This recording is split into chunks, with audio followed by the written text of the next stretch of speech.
Sorry na mga pre, gusto ko lang naman kasi lahat tayo may paputok eh. Ah, ano yun? Sige pre, isa pa!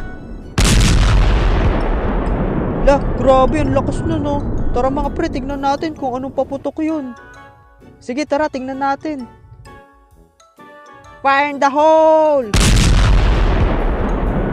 Uy, yun pala yun mga pre oh. Anong paputok yun? Di ko nga din alam kung ano yan eh. Ano tanong mo dun kay kuya kung anong tawag sa paputok nila. Sige pre, tara, samahan nyo ako, tatanong ko.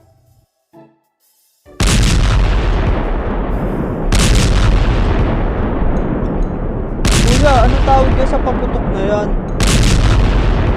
Ito, boga tawag dito. Boga pala yan. Saan nyo po yan nabili? Hindi namin to binili, ginawa lang namin to gamit yung pinagdugtong ng mga lata, tas nilagyan lang namin ng thinner para pumutok.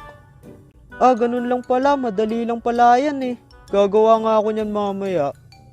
Oops, teka lang, di ba mga bata pa kayo? Wag na wag kayong gagawa nito dahil delikado to. Ay, ganun po ba?